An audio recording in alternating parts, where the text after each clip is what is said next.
Hi friends, welcome back to my channel Maha garden. இன்றைக்கி நம்ம பார்க்க போகிறது தக்காளி செடி எப்படி இருக்குன்னு பார்ப்போம். அதாவது காய் போட்டிருக்கு, 2 காய் போட்டிருக்கு. இன்னும் நிறைய பூக்கள் நிறைய இருக்குது. எல்லா கடையிலையும் பூக்கள் அதிகமாக இருக்குது. செடியும் ஓரளவு ஹைட் வச்சு நல்லா வளர்ந்துருச்சு.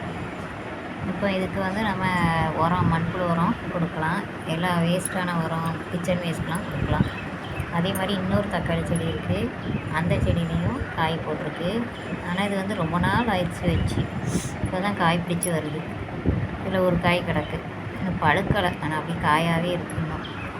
அதே மாதிரி இது இன்னும் ஒரு 2 செடி இருக்குது. இந்த தக்காளி செடி கீழே நிலத்தில் ஒன்று இருக்குது, மேலேயே தொட்டியில் இன்னொன்று இருக்குது. அது இப்போ தான் பூ பிடிச்சி வருது.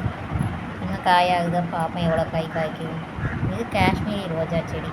இந்த காஷ்மீரி ரோஜா செடி இப்போ தான் தடுத்து வருது. தொட்டி மாற்றினோடனே 3 மொட்டு இருக்குது. இதில் ஒரு மொட்டு இருக்குது, இந்த சைடு ஒரு மொட்டு இருக்குது, இந்த மொட்டு. ஆனால் சின்ன மொட்டாக தான் இருக்குது. ஆனால் நிறைய பூக்கும். காஷ்மீரி ரோஜா முள் இருக்காது. இந்த செடியில் ஒரு பெனிஃபிட் என்னென்னா, முள் இருக்காது, கையில் முள் குத்தாது. 3 மொட்டுகள் போட்டிருக்கு. இதுக்கு நம்ம கிச்சன் கம்போஸ்ட் இந்த உரம் கொடுக்கலாம். அதே மாதிரி மண்புழு உரம் எல்லாமே இதுக்கு, இந்த செடிக்கு கொடுக்கலாம். இது புதுசாக வச்ச செடி, மாற்றி தொட்டியில் வச்சுருக்கு. இதோட வளர்ச்சி இன்னும்